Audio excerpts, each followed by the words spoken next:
आज हम लोग को क्या रिवाइज करना है?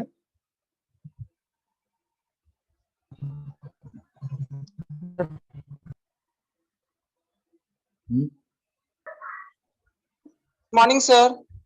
Good morning.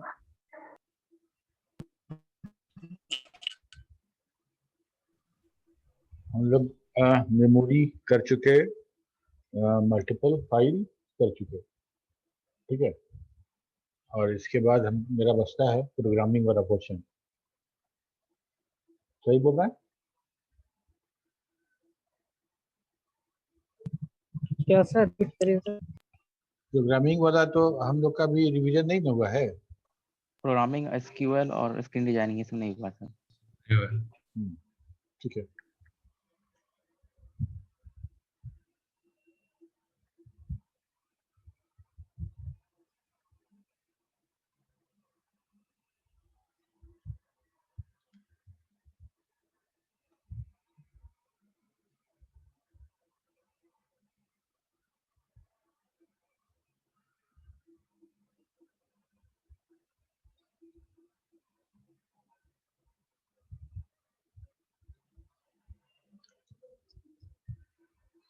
प्रोग्राम पता है क्या होता है? Program good morning sir. Program is nothing but a set of instruction, ठीक है। सेट ऑफ इंस्ट्रक्शन है, और ये वैसा ही इंस्ट्रक्शन है जैसे हम लोग एक दूसरे को इंस्ट्रक्शन देते हैं। हम लोग एक दूसरे को जो इंस्ट्रक्शन देते हैं वो इंस्ट्रक्शन अगर हम कंप्यूटर को देने लगे, ये काम करो, ये काम मत करो, तो हम कहेंगे कि हम लोगों ने प्रोग्रामिंग कर दिया, हम लोगों ने प्रोग्राम बना दिया, ठीक है।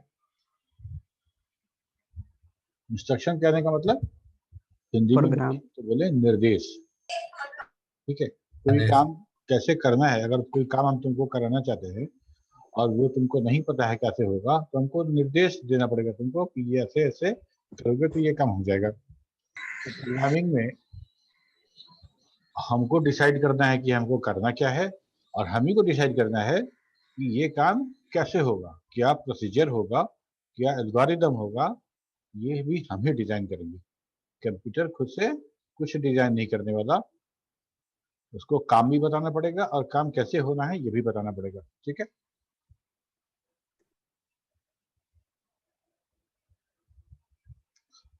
तो हमारा प्रोग्रामिंग क्या है? That is the set of instruction.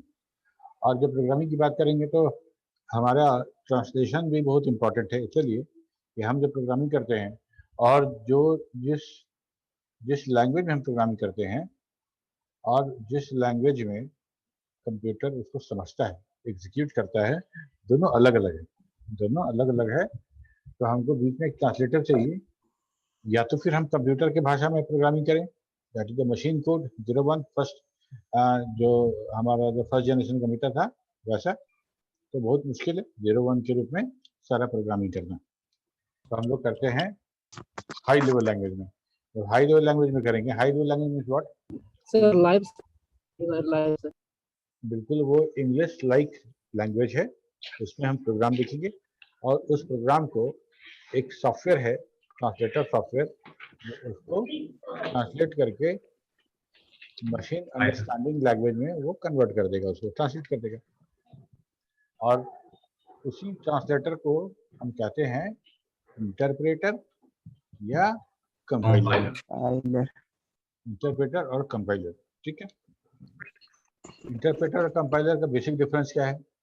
Compiler सबसे पहले पूरा का पूरा प्रोग्राम लिख देंगे और हम देंगे कि लो इसको कंपाइल करो, तो वो सारा का सारा प्रोग्राम, मतलब उसमें 150 लाइन है, ठीक है, 150 इंस्ट्रक्शन है, 150 इंस्ट्रक्शन आर देयर। तो कंपाइलर क्या करेगा, सारे 150 इंस्ट्रक्शन को, मतलब पूरे फाइल को वो कंपाइल करना शुरू करेगा। हर इंस्ट्रक्शन के लिए मशीन कोड, हर इंस्ट्रक्शन के लिए मशीन कोड बनाना शुरू करेगा, और उस सारे मशीन कोड को ट्रांसलेटेड जो जो हमारा कोड है उसको एक फाइल में स्टोर कर देगा और फाइल का नाम दे देगा।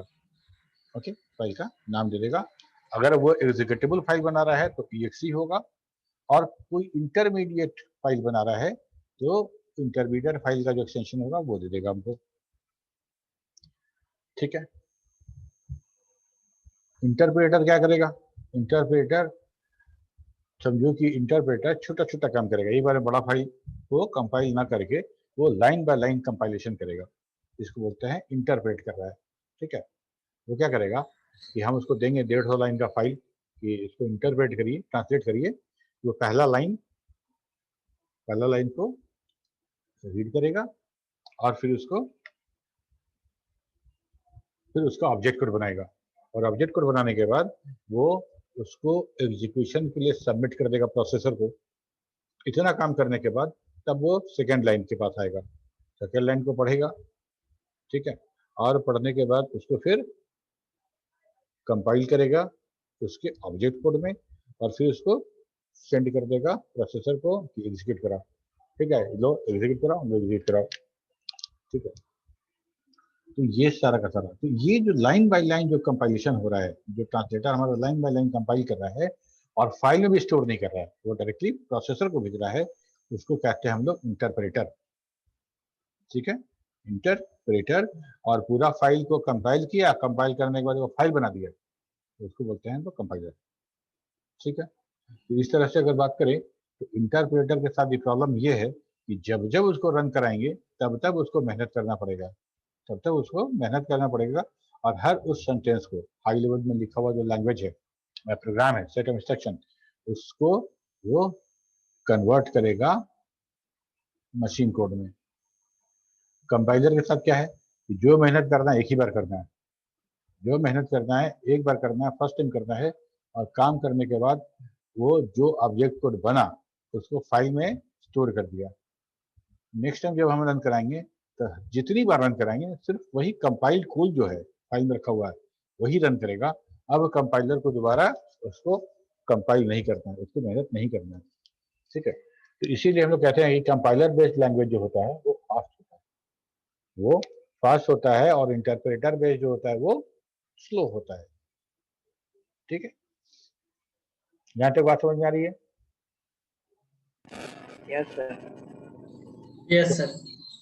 अगर Yes, sir. कंपाइलर वाला फास्ट होता है और इंटरप्रेटर वाला फास्ट नहीं होता है, स्लो होता है, तो फिर क्यों सारे लैंग्वेज ऑलमोस्ट अभी करेंटली देखो तो जितना लैंग्वेज है सबका कंपाइलर जो है इंटरप्रेटर है, मतलब सबका ट्रांसलेटर जो है वो इंटरप्रेटर है, या बोलो इंटरप्रेटर बेस्ड हमारा लैंग्वेज है। इसके पीछे रीजन ये है कि अब इंटरप्रेटर बेस्ड अगर लैंग्वेज हम बनाते हैं तो हम मशीन इंडिपेंडेंट सॉफ्टवेयर बना सकते हैं, मशीन इंडिपेंडेंट सॉफ्टवेयर बना सकते हैं। मतलब हम हर एक सिस्टम पे हम प्रोग्राम लिखेंगे और अलग अलग आर्किटेक्चर पे वो रन करेगा। ठीक है, इसीलिए हम इंटरप्रेटर बनाते हैं। और यहाँ तक हो गया। फॉक्सट्रोट के साथ एक और बेनिफिट था, फॉक्सट्रोट तो इंटरप्रेटर बेस्ड है, इंटरप्रेटर बेस्ड है, लेकिन इंटरप्रेटर बेस्ड होने के साथ साथ वो कंपाइलर भी है वहाँ पे। फर्स्ट टाइम जब हम रन कराते हैं तो वो कंपाइल करता है, और कंपाइलर सिर्फ वन टाइम होता है, और कंपाइल करने के बाद वो एग्जीक्यूटेबल ना बना के कुछ इंटरमीडिएट कोड बनाता है। ये प्रोग्रामर द्वारा रिटर्न कोड और ये एग्जीक्यूटेबल कोड, इस दोनों के बीच में इंटरमीडिएट कोड वो बना के दे देता है, उसी को हम लोग बोलते हैं FXP। सॉफ्टवेयर में जो प्रोग्राम लिखा गया है वो है PRG, और जो कंपाइलर कंपाइल करके जो बनाया इंटरमीडिएट कोड जो बनाया वो है हमारा FXP, और इंटरप्रेटर उसको रन करेगा जब जब FXP वो जब जब सॉफ्टवेयर रन कराना होगा तब तक उसी FXP को रन करेंगे, और सो लाइन बाय लाइन वो इंटरप्रेट करके डायरेक्टली प्रोसेसर को भेज देगा। ठीक है, फॉक्सट्रोट का जो लाइसेंस वर्जन आता था, क्योंकि फॉक्सट्रोट 2.5 बहुत पुराना है और उसमें CD-WD नहीं था जिस समय था, तो फॉक्सट्रोट का जो आता था वो डिस्केट पे आता था, मतलब डिस्क, फ्लॉपी डिस्क उस पर आता था। तो फ्लॉपी डिस्क में 1.44 जो था MB वाला जो फ्लॉपी डिस्क था उसमें, और उसमें एक डिस्केट अलग से रहता था डिस्ट्रीब्यूशन किट बोल के। ठीक है, डिस्ट्रीब्यूशन किट बोल के एक अलग से फ्लॉपी होता था। बाद में सारा का सारा इंस्टॉलेशन होने के बाद उसको हम लोग इंस्टॉल करते थे, तो एक मेनू हमारे फॉक्सट्रोट में बढ़ जाता था डिस्ट्रीब्यूशन के लिए। और वहाँ पे उस प्रोजेक्ट को हम लोग फाइनल, जैसे सी लैंग्वेज में कंपाइलर में हम लोग कंपाइल कराते हैं EXE बनता है, फॉक्सट्रो का फाइल भी वैसे EXE प्रोड्यूस करता है। आवेला ढेर दिन पर छो ठीक है, अरे कौन देखो कहाँ से बात कर रहा है दीपू, म्यूट करो।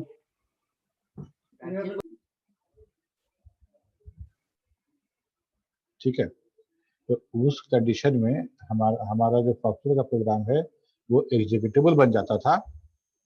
और तब जो एग्जीक्यूटेबल बन जाएगा तो हम बगैर फॉक्सट्रो के उसको रन करा लेंगे। जैसे कोई भी प्रोग्राम हम कमांड प्रॉम्प्ट से टाइप करते हैं और रन कर जाता है, वैसे कैसे रन करेगा प्रोग्राम, कैसे लिखा जाएगा, तो पहले रन करने की बात करें। रन कराने के लिए अगर प्रोग्राम बना हुआ है कोई, तो डू लगा दिए और आगे प्रोग्राम का नाम लगा देंगे, मतलब नाम रख देंगे। तो लिखेंगे do my P program file name है और फाइल का नाम क्या होगा, myprg.prg। तो डू माई पी कहने का मतलब कि हम myprg.prg को रन करा रहे हैं। तो इसमें जो इंस्ट्रक्शन लिखा गया उसके अकॉर्डिंग ये एग्जीक्यूट हो जाएगा। इसके बाद था कमेंट्स में बात करते हैं हम लोग कि हम कोई भी प्रोग्राम बनाते हैं तो प्रोग्राम का एक बहुत इम्पॉर्टेंट फीचर है कि वो रीडेबिलिटी को अचीव करने, उसके अंदर रीडेबिलिटी होनी चाहिए। रीडेबिलिटी कहने का मतलब कि हमको जब हम किसी प्रोग्राम को पढ़ें देखें तो हमको समझ में आए कहाँ क्या लिखा हुआ है। ठीक है, तो उसमें हम लोग कमेंटिंग को बहुत इम्पोर्टेंट मानते हैं कि हर मॉडल लिख रहे हैं और हर चीज़ जो लिखेंगे उसको कमेंट लगा के उसको हम लोग वहाँ बताएं कि ये पोर्शन जो है किस काम के लिए है। ये सौरभ। सर प्रोग्राम में कोई भी फाइल हम बनाते हैं तो उसको सेव करने के लिए हम लोग कहाँ सेव करेंगे सर? और जब हमको मान लीजिए हमको याद नहीं है कोई फाइल हम बनाना है किस नाम से, हम उसको खोल के देखना भी चाहते हैं लेकिन हमको याद नहीं है, तो कहाँ से हम कैसे करें सर? जो तुम डॉस बॉक्स में से रन कराते हो कि डायरेक्टली fox.exe रन करा रहे हो? नहीं सर, फॉक्सट्रो से डायरेक्ट करा रहा था ना। फॉक्स से रन करा रहे हो ना? सर DIR लिख के हो सकता है सर, जो बनाया है वो सारा तो रहेगा। जो तुम्हारा fpd26 या fpd25 जो फोल्डर है उसी फोल्डर में तुम्हारा फाइल होगा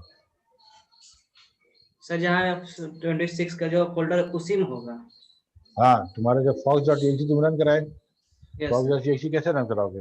मान लो डी ड्राइव में तुम रखे हो fpd26 में fox, तो तुम लिखोगे cd, प्रॉम्प्ट पे आके लिखोगे cd, या सबसे पहले तो लिखोगे डी ड्राइव में आके फिर लिखोगे Yes, sir. cd fpd26, तो तुम डी ड्राइव के fpd26 में आ गए।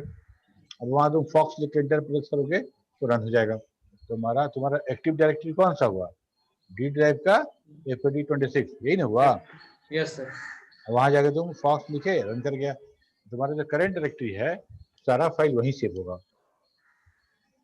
Okay sir. ठीक है, ओके सर। और सर दूसरा क्वेश्चन ये है, मतलब जो डिपॉजिट जो क्रिएट करता था मतलब मल्टीपल डेटाबेस में सर, तो उसमें हम डेट देते हैं, तो डेट तो होता है मतलब करेक्ट अथी में बिट्स में, डेट में क्या होता है? तो सर उसमें जो डेट हम देते हैं ना, मतलब डेट देते हैं तो इनवैलिड इनपुट बताता है। डेटाबेस जब ये क्रिएट करता है ना तो इसके पीसी में कुछ एरर होने के कारण या पता नहीं डेट टाइप में तो डेट वेरिएबल हम चूज करेंगे, जब उसमें देता है तो तब पर भी सर इनवैलिड बता दे रहा है, वही पता नहीं बताते हैं, देखो डेट के साथ क्या बात है।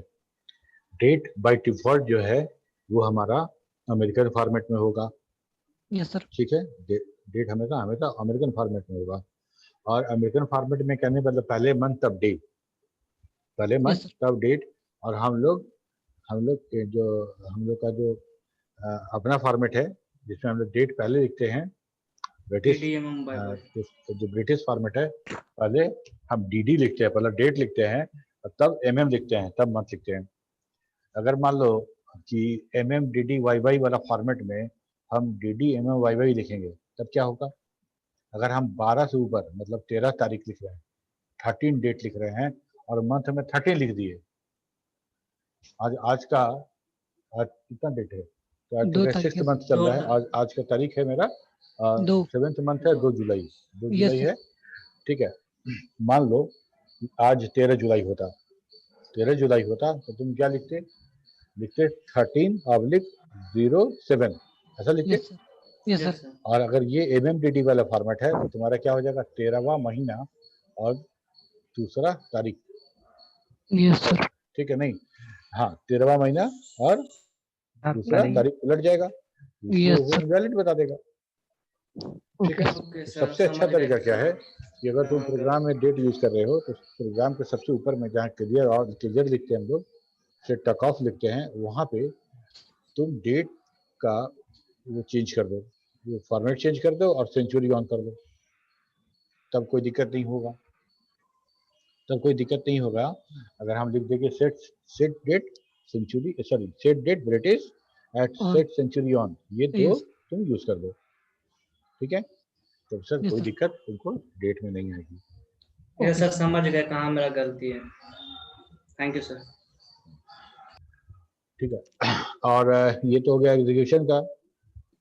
फाइल सर ये बनाएंगे फाइल कैसे? नेम डेटाबेस फाइल होगा?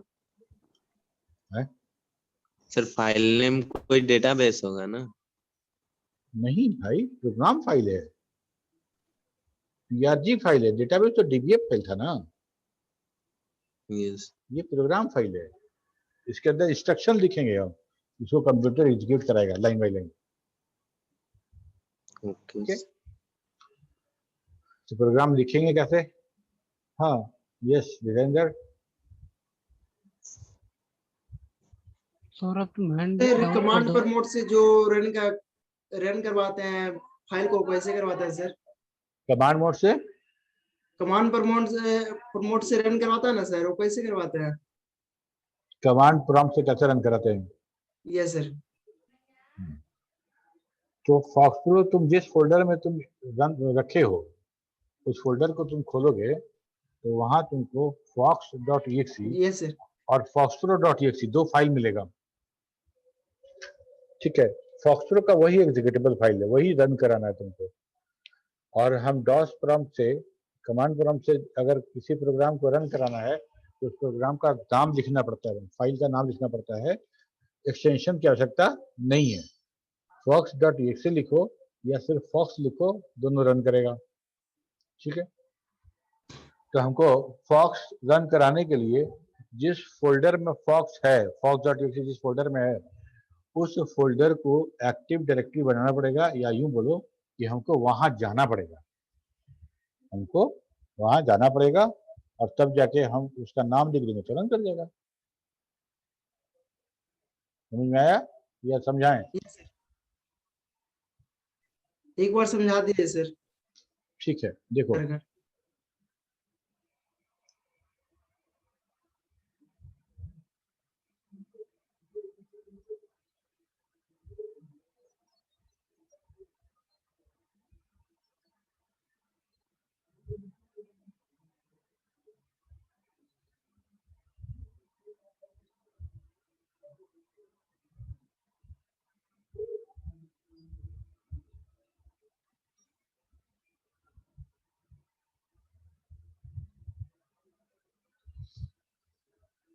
दो बार डी ड्राइव है, दिख रहा है तुम लोग को?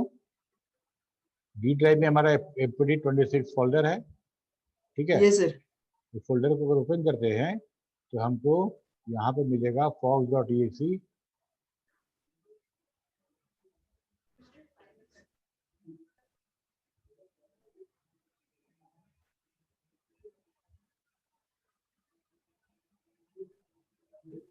ये fox.exe यस सर। है ना। तो ये fox.exe मिल गया, और ये देखो foxpro.exe भी होगा कहीं पे, देखो foxpro ये है और ये है fox.exe और foxpro.exe। इस दोनों में से किसी को रन कराएंगे तो मेरा foxpro रन कर जाएगा। जैसे देखो हम डबल क्लिक करें fox को, रन कर गया। Yes sir. ठीक है, यहाँ देखो foxpro का है, यहाँ है, इसको अगर रन कराते हैं, मेन फाइल यही है, इसका शॉर्टकट है ये fox पे डबल क्लिक किए, रन कर गया। ठीक है, Yes, तो हमको डॉस यस सर। प्रॉम्प्ट से हमको कहाँ आना पड़ेगा डी ड्राइव के FPD26 में, यहाँ आएंगे तो इस फोल्डर का सब का सब जो है वो हमको मिल जाएगा, सब का सब हमको मिल जाएगा। तो हम लोग करते क्या है कि हम डॉस प्रॉम्प्ट में सबसे पहले डी ड्राइव में जाएंगे, डी कोलोन ड्राइव का नाम और कोलोन साइन, आगे यहाँ से चेंज डायरेक्टरी FPD26 ऐसा लिखेंगे, CD है ना, चेंज डायरेक्टरी पूरा नहीं लिखना है, कमांड CD है, तो चेंज डायरेक्टरी CD, तो हम CD डायरेक्टरी को चेंज करके यहाँ आ गए, और वो फॉक्स फाइल तो ही ना था, जब DIR करेंगे तो हमको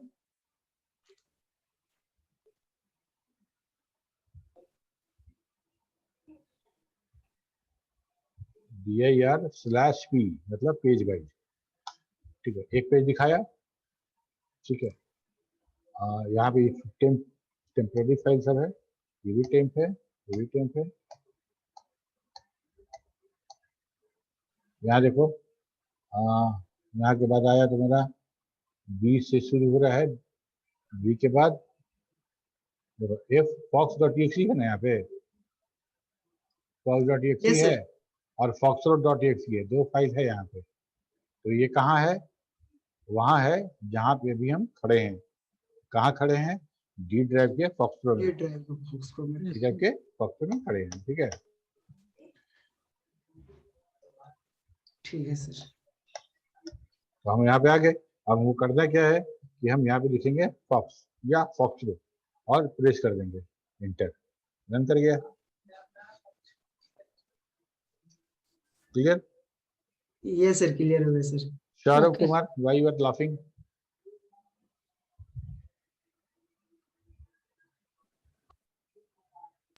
क्या सर? वो हंस रहे हैं। सर जो आप बताए थे ना कमांड, जो डेट वाला, उसी को रन करके देख रहे थे, रन कर गया। ठीक है, तो मॉडिफाई कमांड जो हमारा है, मॉडिफाई कमांड, और वो फाइल नेम जिसको यहाँ रन करा रहे थे myprg, इसको लिखे यहाँ पे मॉडिफाई कमांड myprg। इसके बाद जब जैसे लिखेंगे मॉडिफाई कमांड myprg और इंटर प्रेस करेंगे तो हमको एक एडिटर मिलेगा, टेक्स्ट एडिटर जैसा विंडो ओपन होगा और उसमें सारा का सारा हेलो सर। कोड लिखना है।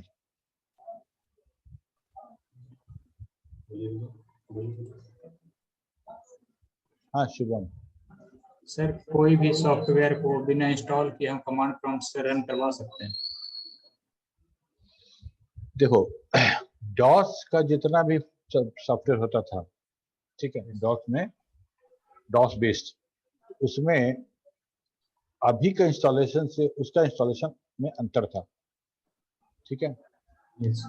हम लोग क्या करते थे, हम लोग को डॉस वाला जितना भी था, मान लो कंप्रेस, हमको इंस्टॉलर मिला तो क्या मिला, कंप्रेस करके दिया, उसको सिर्फ हमको डीकंप्रेस करना है, उसको सिर्फ डीकंप्रेस करना है, मेरा इंस्टॉलेशन वाला उसमें कोई बात नहीं है, कोई इंस्टॉलेशन की बात नहीं है, वो जैसे ही रन करेंगे एक्सीड करेंगे हो जाएगा। लेकिन विंडोज के एप्लीकेशन के साथ प्रॉब्लम है। विंडोज का कोई एप्लीकेशन है तो वो कंप्रेस तो है ही है, और कंप्रेशन के बाद जब हम उसको इंस्टॉलेशन करते हैं, इंस्टॉल करते हैं, तो वो बहुत सारे इंटरनल कॉन्फ़िगरेशन करता सिस्टम है, ठीक है। वो अपना जो तुम्हारा रजिस्ट्री है, रजिस्ट्री इंफॉर्मेशन को अपडेट करेगा, बहुत तुम्हारा प्रोग्राम फाइल और बहुत सारा पाथ को जाके जो सिस्टम वेरिएबल है वहाँ सेट करेगा। ये सारा का सारा काम होता है इंस्टॉलेशन के दौरान, ठीक है, इंस्टॉलेशन के दौरान। इसीलिए हम विंडोज के किसी फाइल को कभी कभी रन हो भी जाता है, ऐसा नहीं है, लेकिन मैक्सिमम जो विंडोज का फाइल है, सॉफ्टवेयर है, वो इंस्टॉलेशन के बगैर नहीं चलेगा, इंस्टॉलेशन के बगैर नहीं चलेगा। और डॉस का जो इंस्टॉलेशन होता था उसको बोलते थे disk copy installation. Disk copy installation मतलब कि ये पूरा का पूरा, सॉरी डिस्क कॉपी नहीं, एक्स कॉपी मतलब कॉपी कमांड तो है ही है, कॉपी कमांड में फाइल टू फाइल कॉपी होता है। मान लो एक फोल्डर का कंप्लीट फोल्डर कॉपी करता है तो उसके लिए था एक्स कॉपी, ठीक है। तो जो डॉस का जो भी इंस्टॉलेशन होता था वो एक्स कॉपी इंस्टॉलेशन। अब विंडोज का कोई फाइल है, मान लो मेरे सिस्टम में इंस्टॉल कर दिया गया है, तो मेरे सिस्टम से तुम कॉपी पेस्ट अपने सिस्टम पे करके नहीं रन करा सकते, तुमको इंस्टॉलर चाहिए अपने सिस्टम पे इसको इंस्टॉल करने के लिए, ठीक। लेकिन फॉक्सट्रो का या की बेसिक का ये वैसा कोई भी जो डॉस पे चलता था उसे कुछ नहीं करना है। तो मेरे सिस्टम से fpt26 पूरा फोल्डर उठा लो और अपने सिस्टम पे जाकर उसको पेस्ट कर दो, ठीक है। वहां भी फॉक्स क्लिक करो तो रन कर जाएगा, कोई फर्दर इंस्टॉलेशन की आवश्यकता नहीं है, एनवायरमेंट वेरिएबल की आवश्यकता है, न पाथ की आवश्यकता है, न रजिस्ट्री की आवश्यकता, कुछ नहीं। क्लियर है? Yes, thank you. तो हम प्रोग्राम लिखेंगे, इंस्ट्रक्शन लिखेंगे, इंस्ट्रक्शन लिखने के बाद कंट्रोल W सेव करेंगे और मेरा प्रोग्राम रेडी है, डू प्रोग्राम लिखेंगे, रन कर जाएगा, ठीक है। एक पहला प्रोग्राम है डेमो, देखो नोट लिखा हुआ, नोट और क्लोन, ये है हमारा टाइटल। ये लाइन जो है हमारा प्रोग्रामिंग का पार्ट नहीं है, हमारा प्रोग्रामिंग का किसी सिंटेक्स से मैच नहीं करता है। तो मेरा कोई इंस्ट्रक्शन तुम कब ओबे करोगे? जब तुमको मेरी बात समझ में आएगी, तुमको मेरी बात समझ में आएगी तभी ना। Yes sir. तो कंपाइलर या इंटरप्रेटर दोनों तुम्हारा फाइल को पहले टेस्ट करेगा, चेक करेगा कि कोई एरर तो नहीं है। एरर करने का मतलब कि कुछ ऐसा तो नहीं लिख दिया हो जो उसको समझ में नहीं आ रहा है। अगर डेटाबेस का स्पेलिंग गलत हो जाए तो क्लोज तुम लिखिए डैट बेसिस, DAT ये छूट गया टी के बाद वाला, तो हो गया क्लोज डेटाबेस।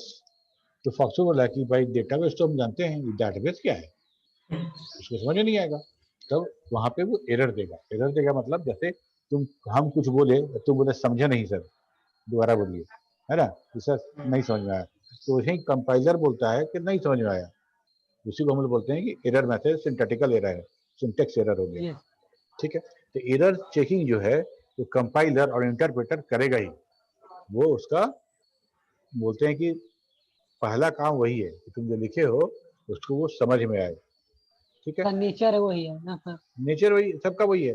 कोई भी इंस्ट्रक्शन किसी को दोगे वो समझ में नहीं करेगा तो करेगा कैसे, यस, है ना, समझेगा नहीं तो कैसे करेगा। तो हम लोग कुछ ना कुछ हमको समझाना पड़ता है। जैसे जब हम लोग हाईवे पे रहते हैं और पास लेना रहता है तो हाई डीम और डीपर और लाइट के डायरेक्शन से समझाते हैं एक दूसरे को, यस, ठीक है। तो एक बार क्या हुआ कि संता बनता, ठीक है, हम जा रहा था उधर से, दूसरा आ रहा था कि छोटा सा रास्ता था, तो सामने वाला जो था वो हाई बीम लो बीम करके समझा दिया कि हम जाएंगे पहले, और संता बनता रुका नहीं, एक्सीडेंट हो गया आगे तक। तो एक्सीडेंट हो गया तो आगे बोला कि भाई हम तो टिपर दिए थे तब क्यों नहीं रुके, तो संता बनता बोला ना कि हम भी तो वाइपर चला के बोल रहे थे नहीं। पंजाबी वाला कॉमेडी। तो इस तरह तो ये इंडिकेशन है, ठीक है। तो ओके, तो हम अगर कोई ऐसा लाइन यूज कर रहे हैं जो हमारे प्रोग्राम का पार्ट नहीं है और कंपाइलर को समझ में नहीं आएगा, इसीलिए कंपाइलर को बोल देते हैं ये लाइनवा तुम छोड़ देना, तुम्हारे काम का नहीं है, तुमको नहीं समझ में आएगा, ठीक। तो उसके लिए हम लोग उसको क्या करते हैं, कमेंट बना इग्नोर देते हैं, कर, कमेंट बना देते हैं। तो कमेंट जैसे ही दिखेगा कंपाइलर उसको इग्नोर कर देता है और नीचे के पार्ट को वो कंपाइल करता है, ये वो एग्जीक्यूट कराता है। तो इसीलिए हम नोट लगा दिए हैं, तो माई फर्स्ट प्रोग्राम, ठीक, इसके आगे नोट हटा दोगे एरर आ जाएगा उस लाइन पे। उसके बाद है क्लोज डेटाबेसेस, तो जितना डेटाबेस ओपन है सब क्लोज हो गया। जो स्टूडेंट फाइल खुल गया, लिस्ट हो गई, लिस्ट होने के बाद वेट मतलब प्रेस यानी कि टू कंटिन्यू वाला पॉज, मतलब वहां आके एग्जीक्यूशन पॉज हो गया, वहां एग्जीक्यूशन पॉज हो गया, रुक गया, ठीक है। और वहां पे जैसे ही हम प्रेस करेंगे तो वो फिर आगे एग्जीक्यूशन स्टार्ट हो जाएगा। तो लिस्ट के बाद वेट के बाद जैसे इंटर मारेंगे तो ब्राउज खुल जाएगा। ये हमारा छोटा सा प्रोग्राम है। ध्यान दो, इस प्रोग्राम में हम लोगों ने हर इंस्ट्रक्शन जो दिया है वो कमांड है, हमारा फॉक्सट्रो का कमांड है, ठीक है। इसीलिए हम फॉक्सट्रो के प्रोग्राम फाइल को हम कमांड फाइल भी बोलते हैं, ठीक है। तो हम कमांड फाइल बोले तो और प्रोग्राम फाइल बोले तो बात एक ही है, दैट इज PRG। एक और sample Closed databases use EMP, store 10,000 to BS. BS क्या है? Basic basic basic BS BS हमारा सर memory डेटाबेस variable है। वेरिएबल है yes sir memory variable sir हाँ, सॉरी सर मेमोरी वेरिएबल है। Variable और तब हम यूज कर रहे हैं बेसिक जो फील्ड है उसके साथ हम एक कंपेयर कर रहे हैं सर कंपैरिजन कर रहे हैं। हाँ, एक हम जो ऑपरेटर है उससे हम उसको कंडीशन बना रहे हैं कि basic greater equal to BS. BS मतलब 10,000 से ज्यादा या बराबर हो उसको लिस्ट करो फॉर क्लॉज के साथ लिस्ट। ओके, किसी भी प्रोग्राम में हम इनपुट डेटा को प्रोसेस करते हैं। हाँ सुनो, बोलो। सर एक बार प्रैक्टिकल करके बता दिए सर प्रोग्रामिंग का। प्रोग्रामिंग का प्रैक्टिकल? यस सर हाँ ठीक है, शुरू से। करेंगे। ठीक है, ओके सर थैंक यू। तो हमारा प्रोग्रामिंग क्या है? हम किसी डेटा को, इनपुट डेटा को प्रोसेस करते हैं और इंफॉर्मेशन बनाते हैं। Data processed by the program and information will be produce. यही तरीका है, यही काम होता है। ठीक है, हमारा सॉफ्टवेयर, हमारा प्रोग्राम करता क्या है? छोटा छोटा डेटा को एज ए इनपुट लेता है। ठीक है, इंग्रेडिएंट्स है ना। हम अगर जैसे मान लो हम कुछ कुक कर रहे हैं, कुछ हम खाना बना रहे हैं, तो खाना बनाने में हम जो सामान डालते हैं दैट इज द डेटा, और खाना बनने के बाद जो भोजन मिलता है that is nothing but information. Okay, तो डेटा बहुत इंपॉर्टेंट है, डेटा बहुत इंपॉर्टेंट है। और जैसे अगला नेक्स्ट तुम लैंग्वेज पढ़ोगे, नेक्स्ट लैंग्वेज पढ़ोगे, तो तुमको पता चलेगा डेटा क्या का इंपॉर्टेंस क्या है। और बाद में और भी देखोगे कि डेटा के बाद फिर फंक्शंस को भी हम उसको तवज्जो देना शुरू किए। खैर, डेटा बहुत इंपॉर्टेंट है, इसीलिए कि डेटा को ही प्रोसेस करता है। तब तो 3 लेयर में हम बांटते हैं प्रोग्रामिंग को। पहला है डेटा इनपुटिंग, क्योंकि डेटा चाहिए। और सेकेंड लेयर जो है वो है हमारा उस डेटा को प्रोसेस करना। यस सर और तीसरा लेयर है कि उस डेटा को प्रोसेस करने के बाद जो आउटपुट मिला, जो इंफॉर्मेशन मिला, वो उसको प्रोड्यूस करना। यस क्लियर हो गया? ठीक है, input, processing and output. Output ठीक है, तो इनपुट जो होता है उसको हम लोग बोलते हैं इंटरफेस। इंटरफेस करने का मतलब कि जो तुम्हारा क्लाइंट है, तुम्हारा जो सॉफ्टवेयर यूज करेगा, उससे तुम सॉफ्टवेयर के जरिए कैसे बात करोगे? तुमको बोलना है कि इंटर योर नेम, तो तुम बात करोगे ना, उससे कम्युनिकेट करोगे ना कि इंटर योर नेम, वो नेम देगा, यस सर तो उसको तुम किसी वेरिएबल में रखोगे, बाद में उस वेरिएबल से डेटा को प्रोसेस करेंगे। यस सर और बीच वाला जो पोर्शन है जहाँ पे हम डेटा को प्रोसेस कर रहे हैं उसको बोलते हैं बिजनेस लॉजिक। ओके, और आउटपुट तो आउटपुट हो गया। आउटपुट भी हम कैसे देंगे? या तो इंटरफेस पे देंगे, जो स्क्रीन है, जो फॉर्म बना है, ठीक है, उस पे देंगे, या फिर हम आउटपुट को डेटाबेस में भी स्टोर कर सकते हैं। ठीक है, अब रहा इनपुट का बात। इनपुट भी 2 तरीके से लेंगे, या तो हम यूजर से इनपुट मांगेंगे, या तो हम फाइल से ही इनपुट ले लेंगे डेटाबेस से, यूज ईएमपी, और वहां से सारा का सारा रिकॉर्ड हमको इनपुट मिल जाएगा और उसको प्रोसेस यस करेंगे। तो हमारा डेटाबेस से लेना है तो कोई यूज नहीं, कोई परेशानी नहीं है। हम लिखेंगे नो यूज डेटाबेस का नाम और सारा का सारा रिकॉर्ड हम इनपुट कर लेंगे, जो करना वो करेंगे। यस लेकिन अगर हमको डेटाबेस से इनपुट नहीं चाहिए, यूजर से चाहिए, जो हमारा सॉफ्टवेयर यूज कर रहा है उससे इनपुट लेना है, कीबोर्ड के थ्रू वो इनपुट करेगा, तब कैसे करेंगे? इसके लिए 2 कमांड दिया गया है, एक कमांड है एक्सेप्ट और एक कमांड है इनपुट। एक्सेप्ट कमांड हम यूज करते हैं सिर्फ कैरेक्टर टाइप डेटा के लिए, सिर्फ कैरेक्टर टाइप डेटा के लिए। और हर इनपुट कमांड के साथ एक मैसेज का होना बहुत आवश्यक है, बहुत आवश्यक है। बगैर मैसेज वो जो यूजर है वो क्या इंटर करेगा? इमेजिन करो कि हम बैंक में गए फॉर्म पैसा जमा करने के लिए, और हमको जो वहाँ जो मिला पेइंग स्लिप जो मिलता है वो मिला, उसमें नाम, अकाउंट नंबर, ब्रांच कहीं कुछ लिखा हुआ नहीं है, खाली ब्लॉक बना हुआ है। तो हम कहाँ नाम लिखेंगे, कहाँ अकाउंट नंबर लिखेंगे, कहाँ अमाउंट लिखेंगे? पता नहीं चलेगा हमको। नो सर सब आदमी अपने हिसाब से लिखेगा, बैंक यस वाला सर को नहीं पता चलेगा कि अकाउंट नंबर है कि पैसा लिखा है मतलब कुछ ज्यादा अमाउंट जमा करना हो किसी को तो कौन अकाउंट नंबर है कौन पैसा पता ही नहीं चलेगा। ठीक है, तो हम क्या करते हैं यूजर टाइम से जो टेकन सर इन्फॉर्मेशन उसमें लेना है ज्यादा होगा। उसको एक मैसेज देते हैं लेफ्ट साइड में कि हम लिखते हैं नेम और यहाँ पे जगह देते हैं कि नेम भरो, यहाँ लिखते हैं अकाउंट नंबर, उसके आगे देते हैं कि अकाउंट नंबर भरो। ठीक है, तो हमको जो डेटा लेना है उसके लिए मैसेज देना आवश्यक है, इसके लिए मैसेज देना आवश्यक है। तो इसीलिए एक्सेप्ट और इनपुट कमांड दोनों कमांड जो है मेरा वो दोनों कमांड डाटा को इनपुट करता है। डेटा को इनपुट करने के लिए है और दोनों में मैसेज साथ में ही दिया गया है। Yes, दोनों के अंदर मैसेज को प्रिंट करने का कैपेसिटी भी है और जो कीबोर्ड से इंटर डेटा है उसको स्टोर करने का कैपेसिटी भी है। yes, लेकिन एक्सेप्ट ब्रैकेट के अंदर इंटर नेम और स्पेस देके टू नेम, तो ब्रैकेट डबल कोट्स के अंदर जो है वो हमारा मैसेज है। yes, वो मैसेज प्रिंट होगा और वहाँ इंटर नेम के आगे कर्सर ब्लिंक करता रहेगा, ठीक उसके आगे, और वहाँ जो तुम जो टाइप करोगे वो सारा डेटा इंटर मारने के बाद, इंटर प्रेस करने के बाद वो सारा कहाँ चला जाएगा, उस नेम नाम के वेरिएबल में। वेरिएबल में स्टोर हो जाएगा। यस, ठीक है, और उसी नेम को हमको प्रोसेस करना है और सेम टू सेम यही काम हमारा इनपुट भी करता है। अंतर क्या है दोनों में, अंतर क्या है बताओ?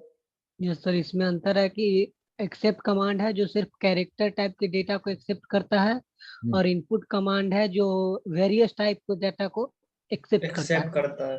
बिल्कुल, क्योंकि हमको पता है कि हम फॉक्सट्रो में वेरिएबल हम क्रिएट नहीं करते हैं, नो वेरिएबल क्रिएट नहीं करते हैं और हमको वेरिएबल कब क्रिएट होगा जब हम डायरेक्टली उसमें वैल्यू रख देंगे। यस जब सर, उसमें वैल्यू रखेंगे, सॉरी वेरिएबल क्रिएट करते हैं हम, वेरिएबल क्रिएट करते समय डेटा टाइप नहीं डिफाइन करना पड़ता है हमको। यस, ठीक है, मतलब वेरिएबल डिक्लेयर नहीं करते हैं सर, वेरिएबल को डिक्लेयर नहीं करते हैं, सिर्फ क्रिएट हाँ, करते डेटा टाइप डिक्लेयर नहीं करना नहीं पड़ता कर हमको। हम जैसे देखो हम लोग जो स्क्रीन डिजाइन कर रहे थे, स्क्रीन डिजाइन @ सेव गेट वाला में, उसमें जो वेरिएबल यूज कर रहे थे उसको डिक्लेयर करना पड़ा था हमको, लेकिन हम यस, डिक्लेयर कैसे कर रहे थे, 0 रख दे रहे थे, स्पेस 15 रख दे रहे थे, ऐसे करके कर रहे थे। तो हम क्या कर रहे हैं कि अगर डिक्लेयर करना है तब उसका तरीका भी वही है कि वेरिएबल नेम बराबर वैल्यू, और उस वैल्यू के आधार पर वो डेटा टाइप सिलेक्ट कर लेगा। ठीक है, यस, ठीक है ना।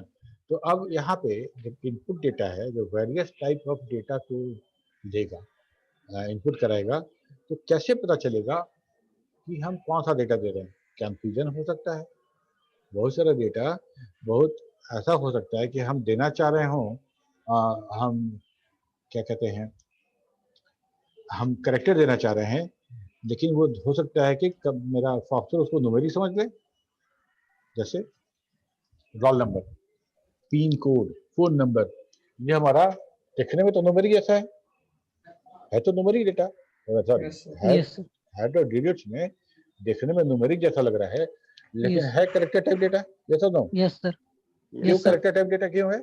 क्योंकि इस पे सर हम कि कोई भी एग्जीक्यूशन परफॉर्म नहीं कर सकते सर, मतलब एडिशन सब्ट्रैक्शन सर, मतलब हाँ, मतलब एग्जीक्यूशन नहीं कर सकते। अर्थमेटिक ऑपरेशन हमको उस पे अप्लाई नहीं करना है, तो it is as good as character. Yes, ठीक है, हम उसका टोटल नहीं करेंगे, रोल नंबर का टोटल क्या करेंगे, रोल नंबर में गुना करके क्या करेंगे, या तुम्हारा आईडी है उसको कोई मैथमेटिकल उसमें कैलकुलेशन नहीं होगा, ना पिन में होगा ना फोन नंबर में होगा। लेकिन अगर हम डेटा को लिखेंगे किसी वेरिएबल के बराबर करके तो वो तो उसको न्यूमेरिक समझ लेगा। यस सर, तो इंटर जो डेटा है, इंटर वाला जो हमारा कमांड है, उसमें बोला गया कि आप हम लिखेंगे एकदम सेम टू सेम एक्सेप्ट जैसे कमांड, तो तुम एक्सेप्ट का देखो और इनपुट का देखो, सिंटैक्स एकदम सेम टू सेम है। अंतर कहाँ पे? अंतर है डेटा सप्लाई करने पे। अगर डबल कोट्स में, सिंगल कोट्स में और बिग ब्रैकेट में अगर डेटा दे रहे हैं आप, तो समझेगा कि करेक्टर टाइप है। यस, ठीक है, अगर बगैर कोट्स के दे रहे हैं, बगैर कोट्स के दे रहे हैं और सारा डिजिट्स है, तो वो न्यूमेरिक होगा। कर्ली ब्रेसेज में डेट डॉट ई डॉट और डॉट एफ डॉट दीजिएगा तो लॉजिकल समझा जाएगा। अब इस 500 को अगर हम डबल कोट्स के अंदर लिख देते तो ये मेरा करेक्टर हो जाता। यस और no? Yes sir. Yes sir. और सिर्फ 500 दिए तो न्यूमेरिक हो गया। Yes sir. ओके, तो variable type of my data will be decided by the value supply.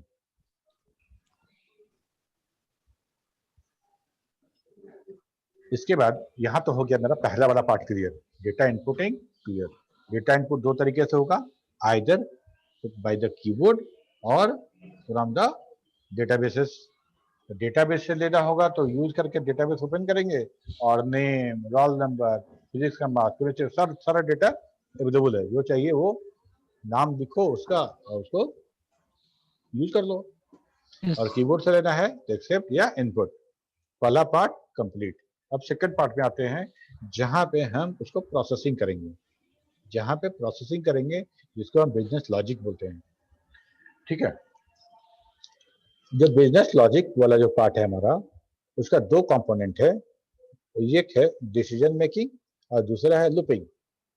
Decision making करने का मतलब कि अगर कंडीशन हम चाहते हैं कि मेरा प्रोग्राम इतना एफिशिएंट हो, इतना इंटेलिजेंट हो कि कंडीशन के आधार पे वो खुद डिसाइड कर दे कि उसको कौन सा कोर्स ऑफ एक्शन देना है, कौन सा कोर्स ऑफ एक्शन देना है। ये प्रोग्राम हमारा डिसीजन खुद से बनाए, खुद से डिसाइड करे कि कौन सा पाथ लेना है उसको, वो हो गया डिसीजन मेकिंग। और दूसरा है कि लूपिंग मतलब लूप किसको कहते हैं कि एक तार लो, वायर लो, उसका स्टार्टिंग और एंडिंग को उसको ज्वाइन कर दो, तो ये हमारा क्या बन जाएगा, सर्किल जैसा बन जाएगा। मतलब एक जगह से चलेंगे वापस उस जगह पहुंच जाएंगे और हम राउंड राउंड करते जाएंगे, हमारा कभी खत्म नहीं होगा रास्ता, मेरा खत्म नहीं होगा रास्ता, हमारा चलता रहेगा इनफिनाइट। ठीक है, तो वो हो गया लूप या लूपिंग। ठीक है, तो हम दो काम कराएंगे, एक तो डिसीजन मेकिंग कराएंगे और लूपिंग कराएंगे। डिसीजन मेकिंग, अब हमसे बात करो, तुम बात करो, तुमको जो काम तुम पूरे दिन में जो करते हो उसमें कितना सारा काम है जो डिसीजन मेकिंग के आधार पर होता है और कितना सारा काम जो लूपिंग के आधार पर होता है। ये दोनों न रहे, ये दोनों ना हो तो हम लोग जो डेली जो है रोजमर्रा का जो काम है, डेली रूटीन का जो वर्क है, हम ना कर पाए। Yes sir. ठीक है, हम लोग क्या कर रहे हैं, हम लोग पहले पढ़ चुके हैं, दोबारा पढ़ रहे हैं, मतलब क्या, लूपिंग का काम कर रहे हैं ना। Yes sir. हम मार्क क्यों लिए, तुम सवाल का जवाब दिए, यस करेक्ट था तो नंबर दिए, गलत किए नंबर काट लिए। डिसीजन मेकिंग हुआ ना, डिसीजन मेकिंग हुआ। डिसीजन मेकिंग हुआ। तो तुम कुछ भी काम करके देखो, डिसीजन मेकिंग और लूपिंग ये दो चीज हमारे लाइफ में है। तो हम जो काम करते हैं डिसीजन मेकिंग और लूपिंग यूज करके, और कंप्यूटर को हम अपने जैसा इंटेलिजेंट बनाना चाहते हैं, तो उसको भी तो बनाना पड़ेगा ना कि भैया देखो दो चीज है, समझ लो, ये तुमको करना पड़ेगा। ये दोनों तुमको करने आ गया तो तुम प्रोग्राम हो जाओगे फर्स्ट क्लास। तो पहला डिसीजन मेकिंग और दूसरा लूपिंग। तो डिसीजन मेकिंग कैसे होगा, तो डिसीजन मेकिंग जो है वो होता है, दो तरह का डिसीजन मेकिंग हम लोग देखेंगे। पहला है इफ कंडीशन, इफ एंड इंडिफ। ठीक है, इफ और इंडिफ। in the run time sometimes we need to select one course of action among two or more। एक से ज्यादा कोर्स ऑफ एक्शन में एक डिसाइड करना है, और वो भी कब करना है, जब हमको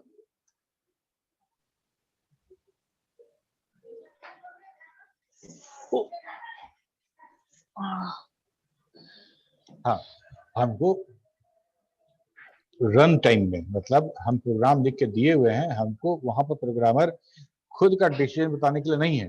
अब सारा का सारा काम जो है प्रोग्राम पे है ना। था ना गाना, कर चले हम फिदा वतन साथियों, अब तुम्हारे हवाले वतन साथियों, वतन साथियों। वतन साथियों। ठीक है, तो ये प्रोग्राम है और हम बोले कि हम तो चले, सॉफ्टवेयर तुमको जब भेज रहे हैं वहां, अब तुम्हारे हवाले है सब, तुम समझो कैसे करना है। Yes sir. तो वो चीज है इफ कंडीशन से। कंडीशन जैसा होगा, कंडीशन को ये एनालाइज करेगा, इसको कंप्यूट करेगा कि इस कंडीशन का वैल्यू ट्रू है या फॉल्स है, ट्रू है या फॉल्स है। अगर कंडीशन ट्रू हो रहा है तब इसके अंदर का स्टेटमेंट है वो रन करेगा, अगर कंडीशन फॉल्स है तो रन नहीं करेगा। कंडीशन फॉल्स है तो रन नहीं करेगा। नहीं ठीक करेगा। है, एग्जामिनेशन यहाँ एक तो सैंपल है, input enter your age to age. ठीक है, ये मैसेज हो गया और ये वेरिएबल हो गया। तो तुम जो एज दिए वो इस एज में आ गया। हम लिख रहे हैं इफ एज जो तुम दिए हो ग्रेटर देन इक्वल टू 18, मतलब तुम दिए थे 20, तो 20 ग्रेटर देन इक्वल टू 18, इसको बताओ सही कि गलत। हम बोलते हैं 20 जो है 18 से या तो बराबर है या तो बड़ा है। तो क्या बोलोगे? सही बोल रहे हैं, बोलोगे ना? ऐसा ट्रू। तो सही बोल रहे हैं, मतलब ट्रू। जैसे ही ट्रू हो गया तो ट्रू हो गया तो क्या किए, इफ के अंदर का जो इंस्ट्रक्शन है उसको रन करा दिए, तो हमारा क्या है, ये वाला प्रिंट हो गया। ठीक, तो यहाँ पे एक ही रास्ता दिए हैं, एक रास्ता दिए हैं कि है तो करो, नहीं है तो हम नहीं बता रहे हैं। हम दूसरा जो इसका जो काउंटर पार्ट है हम उसके बारे में बात नहीं कर रहे हैं। कंडीशन है तो करो। अब इसी में अगर हम जोड़ दें कि अगर कंडीशन ट्रू है तो ये काम करो, कंडीशन फॉल्स है तो ये काम करो। कंडीशन ट्रू है तो ये काम करो, कंडीशन फॉल्स है तो ये काम करो। ठीक, तो हम क्या करेंगे कि हम तब एल्स पार्ट इसमें जोड़ देंगे। इसको कैसे इंटरप्रेट करते हैं हम लोग?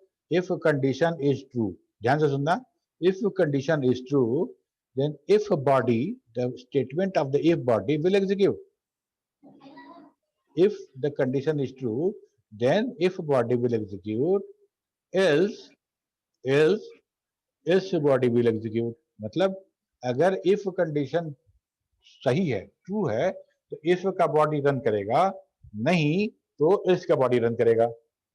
सौरभ को थोड़ा हंसी आ रहा है ना? आज कुछ मिला होगा नहीं, इसका 4 को अटेंडेंस कम हो रहा था, तो हमको लगता है रिकवर हो गया है, खुश हो गया। हाँ वही है यस सर। नो सर, 3 बाकी है अब। अच्छा ठीक है, देखो एल्स पार्ट हो गया। एल्स का मतलब ही होता है नहीं तो, नहीं तो। ठीक है, ठीक से मार्क्यू का रिप्लाई ठीक से करना, अदरवाइज मतलब एल्स हम नंबर डिडक्ट कर लेंगे, तो वैसे ही एल्स है। ठीक है, सिंपल इंग्लिश है, कोई बड़ी बात नहीं है इसमें। उस चीज को अगर हम इम्प्लीमेंट करें प्रोग्राम में तो क्या लिखते हैं, if age greater equal to 18 then you are eligible for voting, नहीं तो you are not eligible. Simple, clear है सबको? Yes sir. Yes sir. Yes sir. Okay, अब इफ और एल्स जो हम कंडीशन बनाएं तो क्या ऐसा हो सकता है कि एक ही कंडीशन हो? हम एक के बाद दूसरा कंडीशन भी तो हो सकता है, एक के बाद दूसरा कंडीशन भी होता है कि हम मल्टीपल कंडीशन को एनालाइज करके हम कुछ काम करते हैं, कुछ काम तब भी करते हैं। तब क्या करें कि एक कंडीशन हम देखते हैं, इस कंडीशन, ये कंडीशन ट्रू हो गया, अच्छा ये वाला काम हो गया, हाँ हो गया, ये वाला भी हो जाएगा, ये वाला भी हो जाएगा, तो हम ये काम करेंगे। ऐसा कुछ कंडीशन हम लगाए हैं, तब हम उसको बोलते हैं इफ एल्स, मतलब नेस्टेड इफ। इफ और एल्स के अंदर दूसरा इफ एल्स रहेगा, उसके अंदर तीसरा भी हो सकता है, उसके अंदर चौथा भी हो सकता है, उसके अंदर तीसरा चौथा कितना भी हो सकता है, किसी डेप्थ तक लेके जा सकते हैं।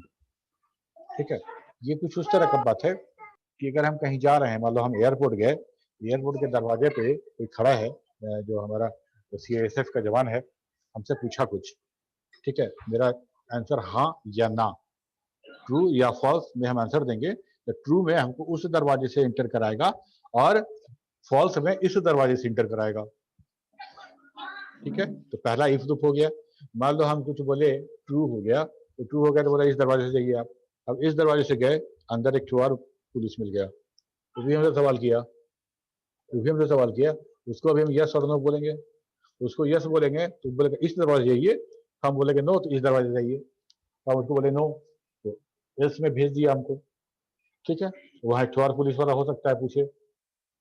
तो ऐसा मल्टीपल लेवल पे अगर हमारा कंडीशन टेस्ट हो रहा है और हर उतना मल्टीपल कंडीशन को हम मेट करके हम जानना चाह रहे हैं कि हमको कौन सा कोर्स ऑफ एक्शन लेना है। समझ में आ रही बात? Yes sir. Yes sir. ठीक है ना? अरे तो यही हमारा इफ एल्स लैडर है, या बोलो नेस्टेड इफ एल्स है। तो हम क्या करते हैं कि पहला इफ हो गया, इसका कंडीशन हमको पता है कि इफ कंडीशन ट्रू होगा इसको दिखवा देना। ये कंडीशन अगर ट्रू होगा तो इफ का बॉडी रन करेगा। इफ का बॉडी कहाँ तक है? इफ और एल्स के बीच में ये सारा का सारा हमारा इफ का बॉडी है।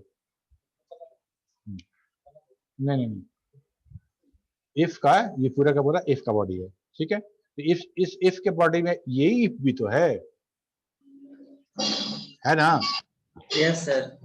अगर मान लो ये कंडीशन ट्रू हुआ तो इस इफ और एल्स के बीच का जितना पार्ट है ये वाला, ये सब रन करेगा।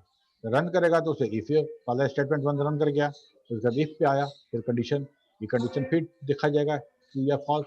ट्रू तो ये रन करेगा, फॉल्स तो ये रन करेगा, ठीक। अगर मान लो ये कंडीशन फॉल्स हो जाता तो सीधे आता एल्स पार्ट में। एल्स पार्ट में घुसते के साथ ये इफ कंडीशन बोला इस दरवाजे जाइए, कंडीशन ट्रू तो ये, और कंडीशन फॉल्स तो ये दरवाजा। तो कंडीशन फॉल्स हो गया तो ये दरवाजा लिए, मतलब इस पार्ट में आए। इस पार्ट में दूसरा खड़ा था, अभी कंडीशन पूछा, कंडीशन ट्रू तो ये रास्ता, कंडीशन फॉल्स तो ये रास्ता। ये मल्टीपल इसी को बोलते हैं। क्योंकि देखो हम लोग रीडेबिलिटी की बात किए थे, तो जब भी हम इफ या फॉर या व्हाइल कुछ भी यूज करते हैं तो उसके अंदर का बॉडी थोड़ा सा एक इंडेंट बढ़ा के लिखते हैं, ठीक है। एक इंडेंट बढ़ा के लिखते हैं इसलिए कि हमको समझ में आए कि कहाँ तक बाउंड्री है, कहाँ तक कौन सा पार्ट है। अगर सब एक लाइन में लिख देंगे, लेफ्ट अलाइन करके, जैसे एमएस वर्ड में लिखते हो, तो सब घिचपिच हो जाएगा और पता नहीं चलेगा कि इफ कहाँ है और उसका बॉडी कहाँ क्लोज हो रहा है। समझ में आ रही बात? तो इस इफ का बॉडी जो होगा इंडेंट छोड़ के है, और इस इफ का जो बॉडी है वो भी एक इंडेंट छोड़ के है। इसके अंदर इफ होता तो वो भी एक इंडेंट छोड़ के होता। तो पहला इफ, दूसरा इफ, तीसरा इफ, चौथा इफ, ये जो ऐसे बनेगा तो ये देखोगे तो तुमको एकदम सीढ़ी जैसा नजर आएगा। Yes sir. सीढ़ी जैसा नजर आएगा, इसीलिए इसको बोलते हैं if else ladder. Nested if else या इफ एल्स लैडर, एक ही बात है, ठीक है। Yes sir. हाँ नीरज, लिखने पे सर एरर बता देता था। Error? It's not match error दे देता है, यदि इफ हो जाता है आगे पीछे लिखने पे एरर दे देता है। बिल्कुल। जो अगर हम इफ लिख रहे हैं, एल्स लिख रहे हैं, और हमारा इस कंडीशन ट्रू हो, ये काम करो कि वो काम करो, ये काम करो, अगर समझ में नहीं आएगा फर्स्ट प्रो को तो एरर देगा। इसीलिए इफ एल्स और एल्स जो इंडिफ है, इसका जो पेयरिंग है वो सही तरीके से होना चाहिए। Yes sir. सही तरीके से होना चाहिए, नहीं तो क्या होगा कि मान लो हम नीचे इंडिफ नहीं लिखते हैं, नीचे कहीं पे इंडिफ नहीं है और एल्स है और इंडिफ नहीं है, तो उसको पता ही नहीं चलेगा कि एल्स का बॉडी कहाँ तक है। एल्स का बॉडी कहाँ तक है वो खोजता हुआ चला जाएगा लास्ट तक इंडिफ नहीं मिलेगा तो एरर देगा। ओके, इसके बाद हमारा कॉम्पैक्ट इफ। कॉम्पैक्ट इफ में क्या था कि वन लाइनर इफ कमांड था। वन लाइनर हमारा इफ था, छोटा मोटा काम के लिए, छोटा मोटा डिसीजन मेकिंग के लिए हम इफ एल्स ना लिख के हम सीधे वन लाइनर डबल IF वाला काम करते हैं। और इसी एक लाइन में तीन पार्ट है। पहला है कंडीशन, और कंडीशन के ट्रू होने पे जो रन करेगा वो दूसरा पार्ट है, और कंडीशन के फॉल्स होने जो रन करेगा वो तीसरा फॉल्स पार्ट है।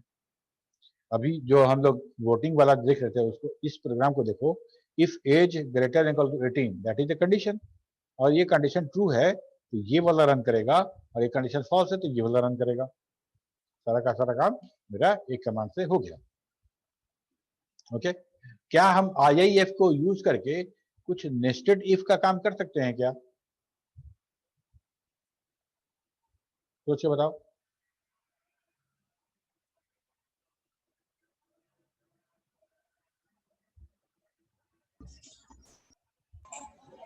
होना तो चाहिए सर। क्लास में फोन नहीं उठाना Yes, है, sir. पता है ना Neeraj Kumar? Sorry sir but urgent है सर।